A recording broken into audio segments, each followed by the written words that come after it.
আমার বলো পিছন ঘর কার, আমি বলছি পিছন ঘর আমার, চলুন পরে দেখবো।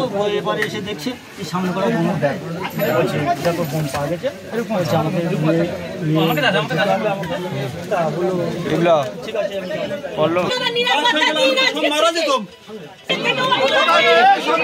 আছে আমাদের গ্রুপের মহিলারা থেকে হুমকি দিচ্ছে তোমাদের লক্ষ্মীর ভান্ডার মাস টাকা নিয়ে হবে বলে টাকা নিয়ে গেছে গ্রুপের মিটিং বলে কি জন্য কি ডেকে নিয়ে গিয়ে কি বল আমাদের এই দাদা আছে না শুধু মুদিখানা তো গেল, নিয়ে গিয়ে কিছুটা দূর গিয়ে ফের আবার আমার প্যাকেট নিয়ে এলো, নিয়ে এসে কিছুটা সামনে ঘাটে কাছে বললো আপনি বসুন, আর কালকের দুজন লোক নিয়ে বাড়ির দুজন লোক নিয়ে বড়বাবুর সাথে কথা বলে আসবেন, দেখা করে আসবেন।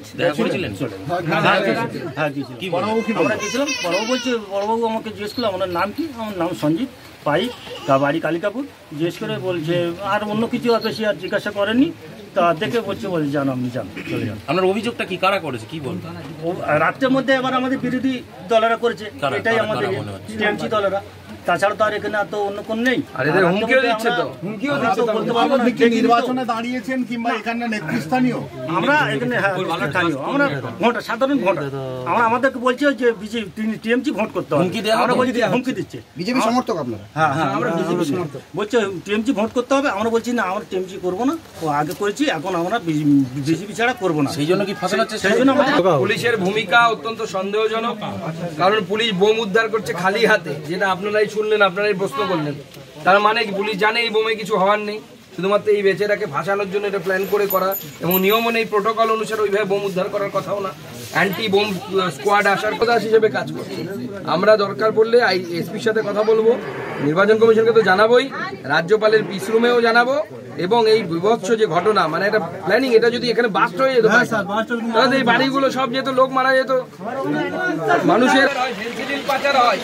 বাংলাদেশের যুব সমাজের ক্ষতি হচ্ছে তাই নয়, সেই এলাকার যুবকরা আস্তে আস্তে ওই সমস্ত নেশার কবলে পড়ে যায়।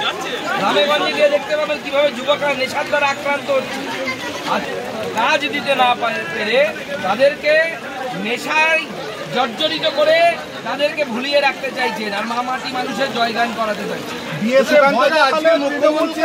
পুলিশ চালায়, বাধ্য হলে চালায়, এবং মমতা বন্দ্যোপাধ্যায় এবং তৃণমূল কংগ্রেসের বিএসএফ এর বিরোধী, শুধু বিএসএফ না, বিএসএফ ভারতীয় সেনাবাহিনী, যত কেন্দ্রীয় বাহিনী আছে যারা ভারতবর্ষকে রক্ষা করছে, ভারত মাতাকে রক্ষা করছে, তাদের সবার বিরোধী তৃণমূল কংগ্রেস। ইমরান খানও বিরোধী, সেই ভাষাতেই কথা বলছে।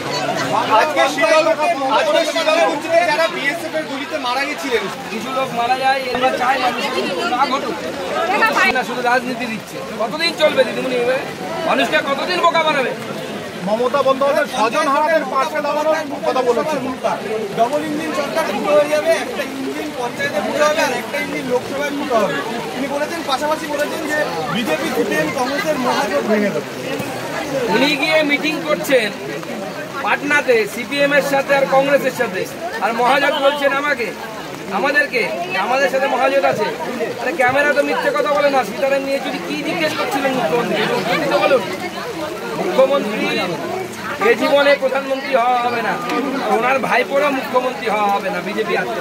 পাশাপাশি বলেছেন বকেয়া টাকা নিয়ে কেন্দ্র থেকে তিনি আত্মপ্রকাশ করেন, রাস্তা তৈরির টাকা জনজোয়ান